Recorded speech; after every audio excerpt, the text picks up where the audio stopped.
오늘은 종려주일인데요. 로마 카톨릭은 종려주일에 이 종려나무 가지를 흔들고 그걸 집에 가져가서 1년 동안 가지고 있다가 다음 해 태워서 재로 만들어서 재 수요일에 이마에 표시하는 그런 일들을 합니다.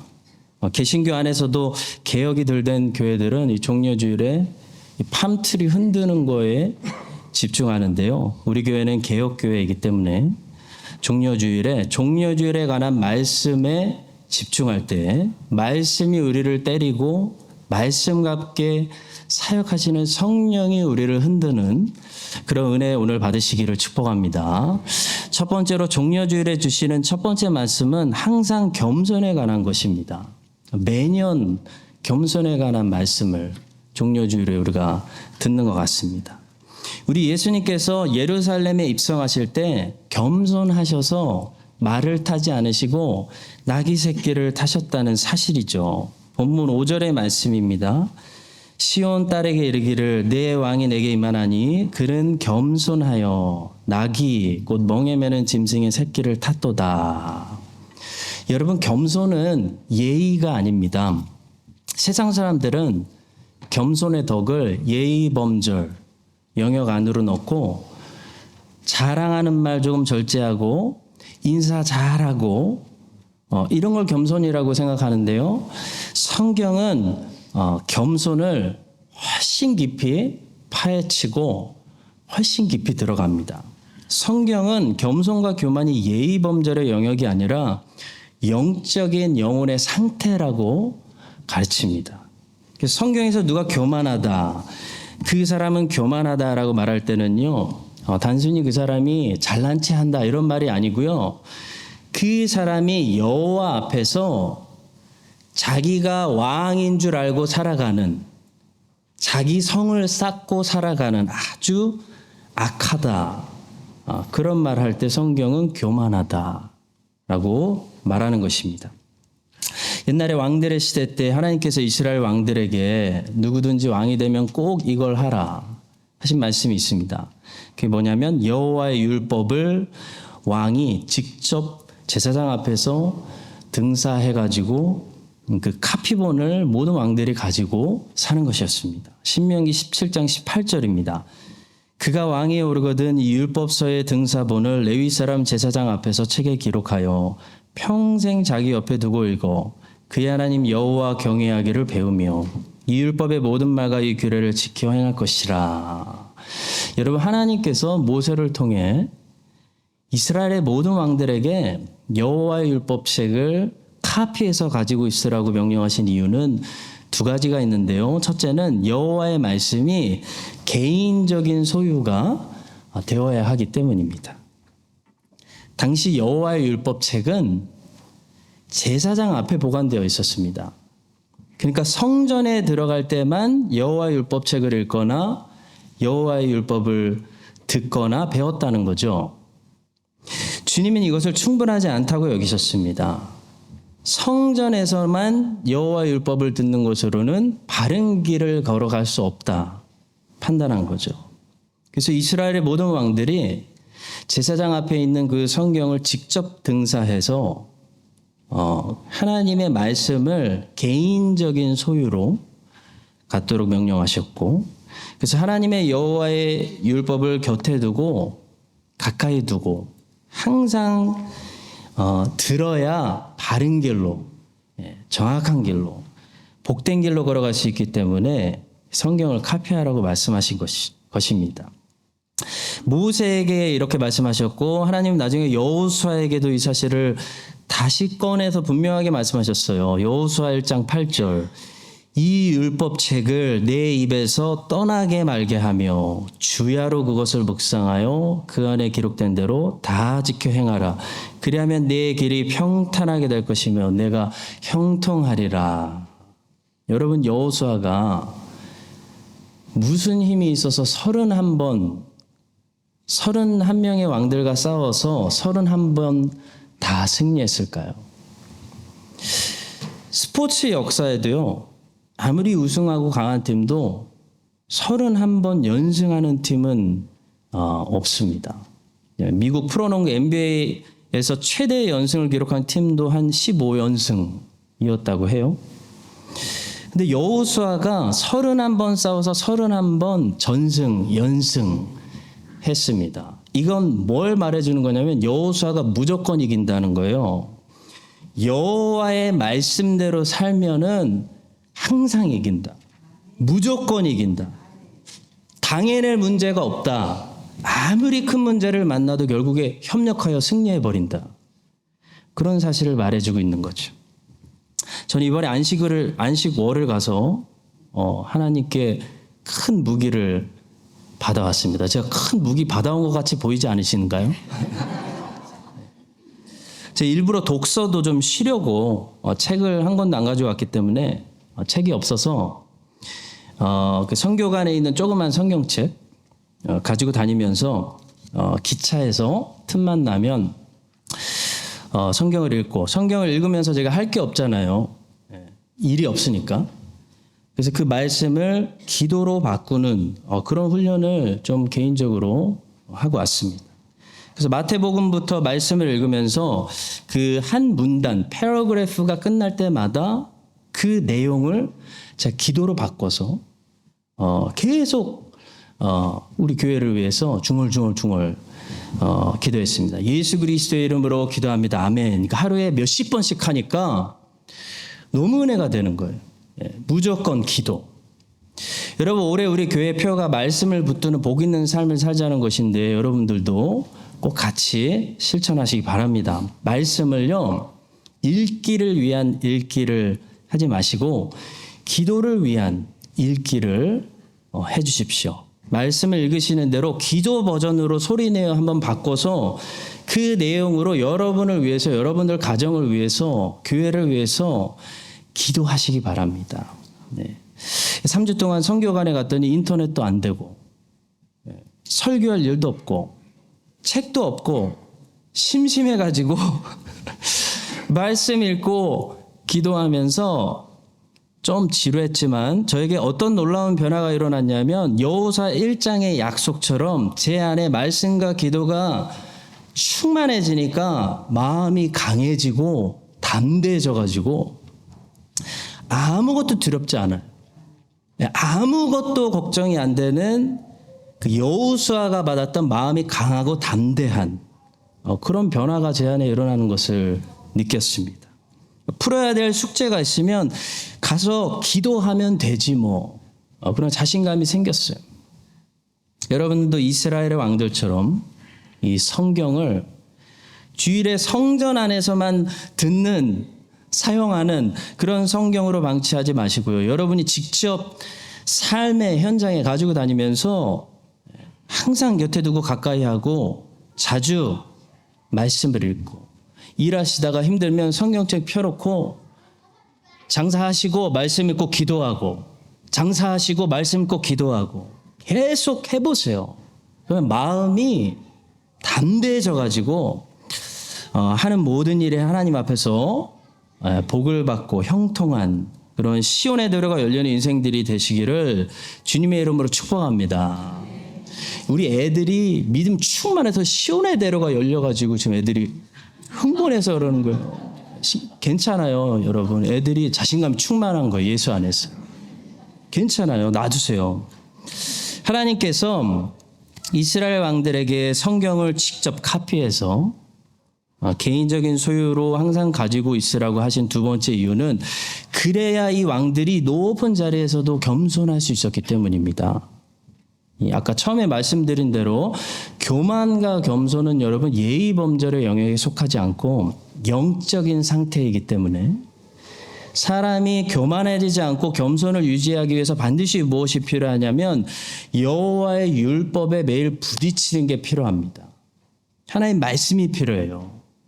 그래서 내가 얼마나 죄인이며 내가 얼마나 하나님의 자비가 필요한, 아버지 의지하고 의존하고 살아가야 되는 사실을 깨달을 때 이 영혼이 겸손해지기 때문에 하나님께서 이스라엘 왕들에게 네가 고대 왕인데 네가 다 할 수 있을 것 같지? 그렇지 않아. 라는 것을 말씀해 주기 위해서 너는 나를 의지해야 돼 라는 것을 리마인드 시키기 위해서 여호와의 말씀에 부딪히라고, 교만하지 말라고, 여호와의 율법을 등사하라고 하셨다는 거예요. 신명기 17장 18절부터 제가 다시 읽어드리겠습니다. 그가 왕위에 오르거든 이 율법서의 등사본을 레위 사람 제사장 앞에서 책에 기록하여 평생 자기 옆에 두고 읽어 그의 하나님 여호와 경외하기를 배우며 이 율법의 모든 말과 이 규례를 지켜 행할 것이라. 그리하면 그의 마음이 그의 형제 위에 교만하지 아니하고 이 명령에서 떠나 좌로나 우로나 치우치지 아니하리니 이스라엘 중에서 그와 그의 자손이 왕이 있는 날이 장구하리라. 교만과 겸손은 예의가 아니라 영적인 상태입니다. 그래서 우리는 예의는 바른데, 부모한테 교육을 잘 받은 거죠. 예의는 바른데 속으로 무척 교만한 사람들을 성경이 지적하고 있다는 것을 발견하게 돼요. 여러분, 겉으로는 예의가 바른데, 그래서 말을 점잖게 하고 인사도 잘하고 검소하고 옷도 점잖게 입고, 근데 속으로는 하나님 보실 때 교만할 수 있어요. 자기가 자기 인생의 주인, 하나님 없이 나 할 수 있어요. 내 똑똑한 머리로.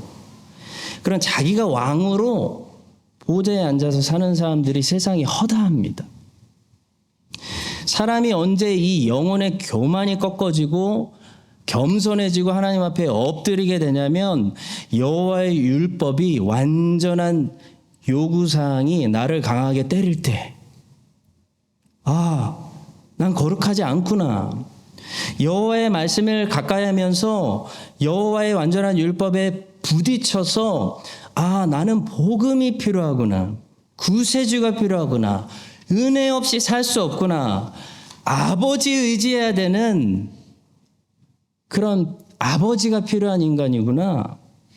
그게 깨달아질 때 영혼의 교만이 꺾이고 하나님 보실 때 영혼이 겸손해집니다.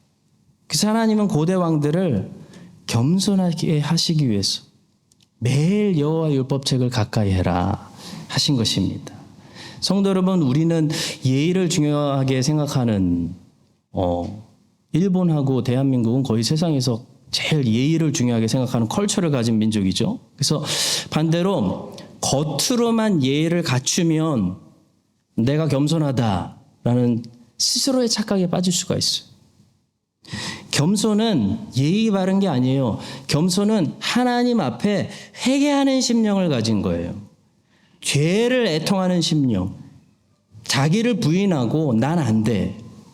아버지를 의존하고 살아가는 그 깨진 그릇. 율법의 충격을 먹고 복음을 붙드는 구세주 하나님 예수 그리스도께 날마다 접붙임하려는 그 가지가 되는 것을 성경은 겸손이라고 말하고 있습니다. 여러분, 종려주일에 우리 예수님께서는 겸손하셔서 나귀를 타셨습니다. 여러분과 저도 종려주일에 우리를 교만하게 만드는 이 말에서 내리고 하나님 없이 나는 살 수 없어요. 우리를 겸손한 만드는 나귀를 타고 고난주간에 겸손히 주님을 따르는 거룩한 백성들 되시기를 주님의 이름으로 축복합니다. 자, 두 번째로 오늘 본문에는 무리가 등장하죠. 근데 이 무리는 지금 주님의 편에 선 것처럼 보이지만 막 주님의 엄청난 서포터 같지만 끝까지 가봐야 무리는 누구 편인지 알 수 있다는 사실입니다. 자, 오늘 본문에서 주님을 열렬히 환호하고 있는 무리의 모습을 보시죠. 무리의 대다수는 그들의 겉옷을 길게 펴고 다른 이들은 나뭇가지를 베어 길게 펴고 앞에서 가고 뒤에서 따르는 무리가 소리 높여 이르되 호산나 다윗의 자손이여 찬송하리로다. 주의 이름으로 오시는 이여 가장 높은 곳에서 호산나 하더라 하면서 엄청납니다. 난리가 났습니다. 근데 이 무리가요, 일주일 안에 예수님으로부터 완전히 돌아섭니다. 빌라도가 예수님을 무죄로 재판했습니다. 그리고 풀어주려고 하는데 예수님 그냥 풀어주면 예루살렘에 폭동 일어날 것 같은 이 무리가 있었기 때문에 빌라도가 무리에게 만족을 주기 위해서 잘못된 것을 알면서도 예수님이 십자가에 못 박았죠. 빌라도가 또 대답하여 이르되 그러면 너희가 유대인의 왕이라는 일을 내가 어떻게 하랴. 그들이 다시 소리 지르되 그를 십자가에 못 박게 하소서. 빌라도가 이르되 어찌미냐 무슨 악한 일을 하였느냐 하니 더욱 소리 지르되 십자가에 못 박게 하소서. 빌라도가 무리에게 만족을 주고자 하여 바라바는 놓아주고 예수는 채찍질하고 십자가에 못 박히게 넘겨주니라. 성도 여러분, 겉으로 호산나를 부른다고 예수님의 편이 아닙니다. 누가 예수님의 편에 있는 사람들일까요? 거듭난 사람들이 예수님의 편에 있는 사람들입니다. 선한 일을 한다고 예수님의 편에 있는 거 아닙니다. 심지어 하나님이 명령하시는 계명 준수한다고 하나님의 편에 있는 것도 아니에요. 거듭난 사람들만 하나님의 편에 있는 것입니다. 하이델베르크 교리문답을 쓰고 직접 해설까지 한 자카리우스 우르시누스라는 분이 있는데요. 그분이 죄의 본질에 대해서 아주 깊이 통찰하시는데 죄를 본질적인 죄와 우발적인 죄로 구분해서 이 부분을 아주 예리하게 설명합니다. 자, 본질적인 죄는 여러분들이 아시는, 쉽게 말해서 하나님의 율법과 계명에서 어긋나는 모든 죄를 말합니다. 우상숭배, 거짓말, 살인, 간음, 율법에서 어긋나고 계명에서 어긋나는 모든 우리가 아는 죄들을 본질적인 죄로 구분합니다. 근데 이것 말고도 우발적인 죄가 있다고 설명하는데요. 이 죄는 어떤 죄냐면 죄가 아닌데, 그것 자체는 죄가 아닌데 죄가 되는 죄를 말합니다. 다시 말해 죄가 아닌데 죄로 간주되는 죄가 있다는 거예요. 그게 우발적인 죄입니다. 자, 예를 들어 선행 자체는 죄가 아니고 오히려 하나님께서 명령하신 계명인데요. 이 선행이 죄가 되는 죄를 우발적인 죄라고 부릅니다. 여러분, 어떻게 사랑이 죄가 될 수 있고 선행이 죄가 될 수 있고 도덕이 죄가 될 수 있을까요? 이것을 설명해 드리기 위해서 제가 한 가지 예를 들어 보겠습니다. 남한하고 북한하고 전쟁하고 휴전 중이잖아요. 근데 북한군에 이런 군인이 있다고 상상해 보시기 바랍니다. 북한군인데 아주 성실하게 훈련을 잘 받은 훌륭한 군인이 있어요. 국가에 아주 충성하는 군인이에요. 총도 너무 잘 쏘고 싸움도 너무 잘해서 북한에서 표창장을 많이 받았어요. 다른 팀 동료들에게 모범도 되고 자극을 주는 아주 훌륭한 그런 군인입니다. 근데 여러분, 이 사람의 그 성실한 행위 자체는 군인으로서 분명히 선한 행위이지만 남한 사람들이 봤을 때 이 사람은 북한군이기 때문에 이 사람이 잘할수록 남한 사람들에게는 이 사람이 누가 되는 거예요? 에너미가 되는 거예요. 적일 뿐이에요. 왜 그렇죠? 북한군이기 때문이에요. 다른 게 아닙니다. 자, 마찬가지로 거듭나지 않은 사람이 하나님의 눈에 그렇다는 것입니다. 사랑을 하고 선행을 하고 모범 죽이고 사회 공헌을 해도요, 거듭나지 않은 사람의 선은 그 행위 자체는 선이지만 그것이 죄가 되는 선이라는 거예요. 그 선이 죄로 여겨질 뿐, 죄가 죄로 간주되어질 뿐, 하나님께 영광이 되지 못하는 우발적인 죄가 될 뿐이라는 것입니다. 왜 그렇습니까? 거듭나지 않은 사람은 첫째, 믿음으로 그 선을 행하지 않기 때문이고요. 둘째, 하나님의 영광을 위해서 그 선을 행하는 것이 아니기 때문입니다. 자기 만족을 위해서 하는 거예요. 하나님이 보시기에는 하나님을 신뢰하는, 하나님과 동행하는 믿음으로 하지 않는 모든 일들은 죄일 뿐이고, 하나님께 영광을 돌린, 자기 만족이 아니라 하나님께 영광을 돌리는 목적을 가지지 않고 그냥 인간의 유익을 위해, 사회 유익을 위해, 사회 진보를 위해, 자기 만족을 위해 아무리 선한 일들을 많이 해도 그래서 하나님 앞에 죄로 간주될 뿐이라고 말씀하시는 거예요. 성경은 이 사실을 로마서, 디도서, 히브리서에서 다음과 같이 말씀합니다. 로마서 14장 23절. 의심하고 먹는 자는 정죄되었나니 이는 믿음을 따라 하지 아니하였기 때문이라. 믿음을 따라 하지 아니하는 것은 다 죄니라. 디도서 1장 15절. 깨끗한 자들에게는 모든 것이 깨끗하나 더럽고 믿지 아니하는 자들에게는 아무것도 깨끗한 것이 없고 오직 그들의 마음과 양심이 더러운지라. 하나님의 관점에서 본 말씀이에요. 히브리서 11장 6절. 믿음이 없이는 하나님을 기쁘시게 하지 못하나니. 하나님의 관점입니다. 하나님의 입장에서 말씀하시는 거예요. 그러니까 성도 여러분 기억하십시오. 우리가 어떤 선한 행위라도 하나님을 신뢰하고 하나님과 동행하는 믿음으로 하지 않고 하나님의 영광을 목적으로 하지 않으면요, 사랑도 불타는 희생도 선행도 다 하나님 앞에서는 죄로 간주되고, 너는 나 없이 너를 위해 살지 않았냐, 죄로 간주되고 죄로 여겨지는 죄가 될 뿐입니다. 그래서 거듭나지 않은 사람들은요, 아무리 호산나 호산나 해도 예수님의 편에 있는 게 아니고요, 돌아서면 자기 유익을 위해, 자기 만족을 위해 언제든지 십자가에 못 박을 준비가 돼 있는 그런 사람들이라는 거죠. 여러분, 저는 계속 기도합니다. 여러분, 함께 교회가 기도해야 돼요. 뭘 위해서 기도해야 되냐면, 겉으로 우리들끼리 좋은 공동체 만들고 잘 지내는 것이 예수님의 교회를 세우는 일이 아닙니다. 교회는요, 성령께서 내적으로 비밀스럽게 역사하셔서 소경의 눈이 떠지고 죄인의 굳은 마음이 부드러워지고 죄인의 마음이 할례를 받아서 죄인이 중생을 경험하게 될 때 믿는 자들의 숫자가 더해지는 것이 교회의 부흥이고 하나님 나라의 확장인 것입니다. 사도행전 4장 32절. 믿는 무리가 한 마음과 한 뜻이 되어 모든 물건을 서로 통용하고 자기 재물을 조금이라도 자기 것이라는 이가 하나도 없더라. 사도행전 2장 47절. 하나님을 찬미하며 또 온 백성에게 칭송을 받으니 주께서 구원받는 사람들을 날마다 더하게 하시니라. 이게 교회입니다.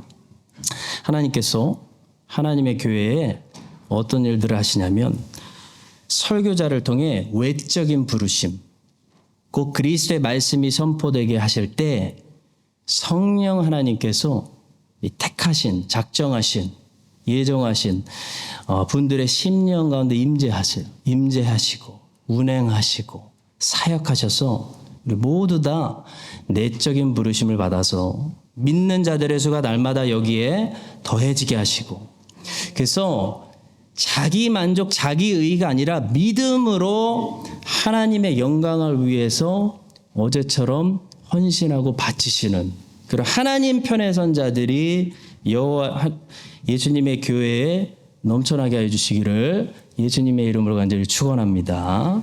자, 마지막 세 번째로 종려주일에 묵상하는 말씀은, 주의 일을 할 때 주께서 주시는 지원을 우리가 얻는다는 사실이에요.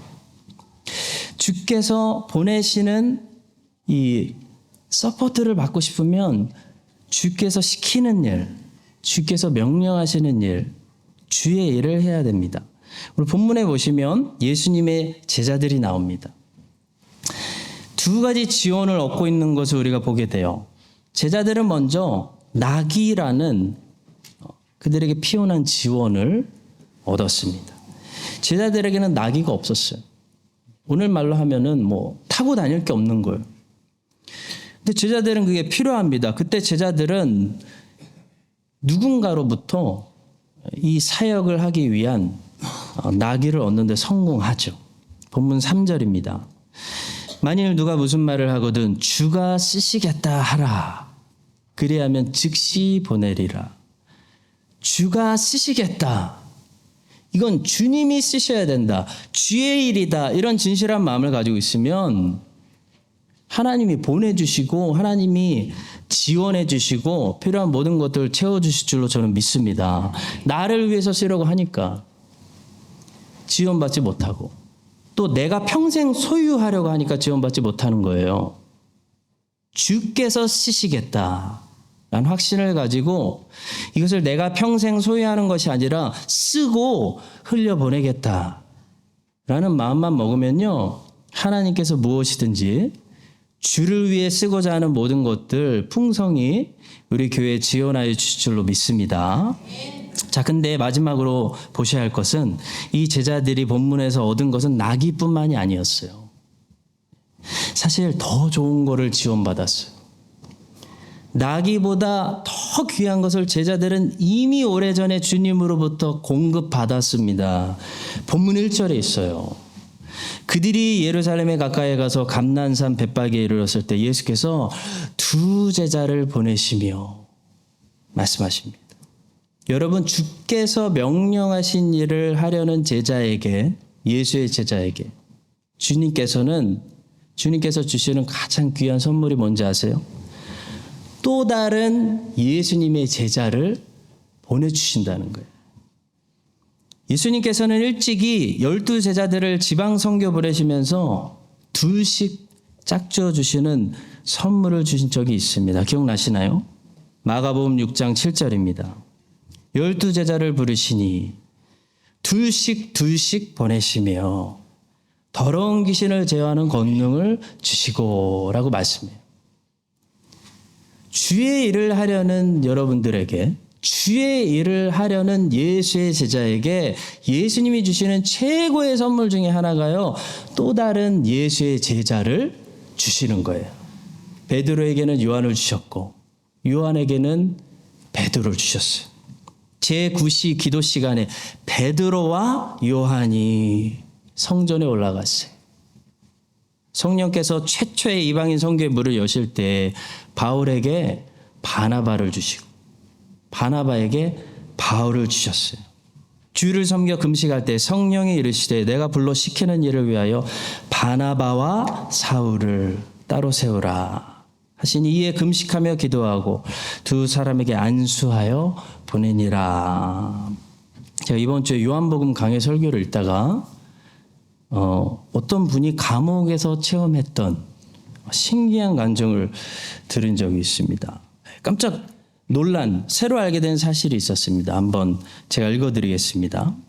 없는 사람이 살기는 겨울보다 여름이 낫다고 하지만 교도소에 우리들은 없이 살기에 나은 계절로 겨울을 택합니다. 왜냐하면 여름의 10가지 장점을 일시에 무색해버리는 결정적인 사실, 여름은 자기 바로 옆 사람을 증오하게 한다는 사실 때문입니다. 모로 누워 칼잠을 자야 하는 좁은 잠자리는 옆 사람을 단지 37도의 열덩이로만 느끼게 합니다.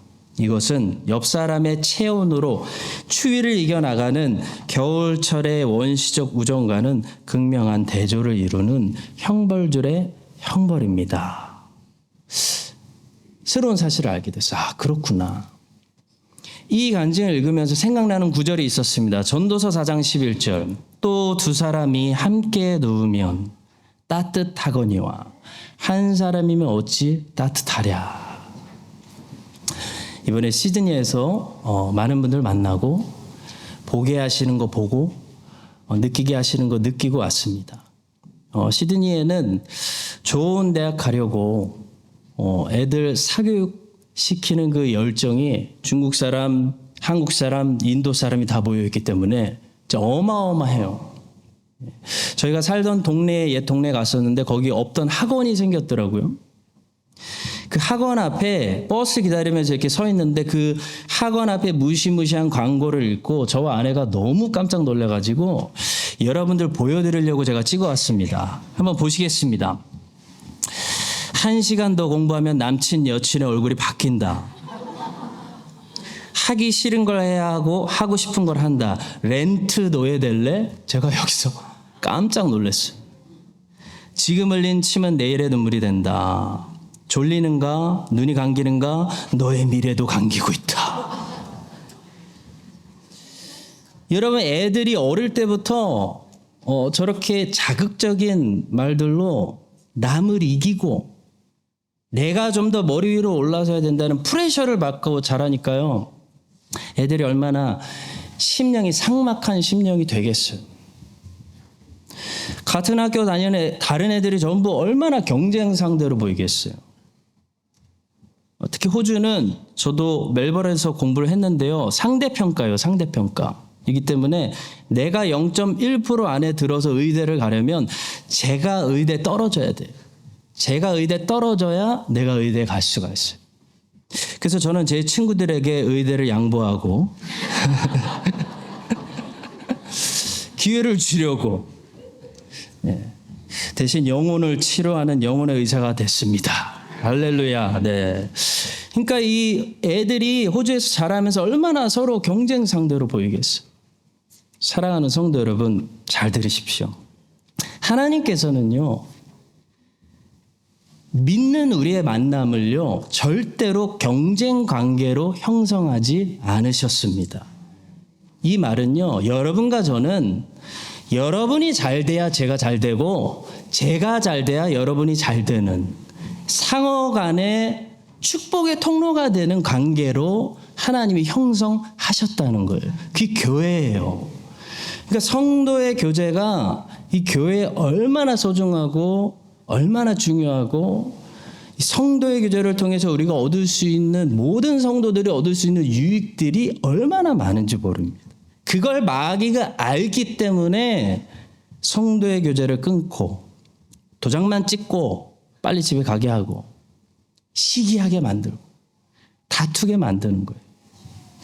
성도 여러분, 본문에서 주께서 주의 일을 하려는 예수의 제자에게 혼자가 아니라 또 다른 제자를 붙여주시는, 보내주시는, 만나게 하시는, 신기하게 만나게 하시는 우리 자비로우신 예수님께서 주의 일을 하려는 여러분과 저의 인생에 평생 동안 좋은 예수님의 제자들을 만나게 하시고 붙여주시고 지원자로 보내셔서 우리가 함께 협력하여 주님이 우리에게 명령하신 일들을 함께 이루는 그런 예수님의 교회가 되시기를 주님의 이름으로 간절히 축복합니다.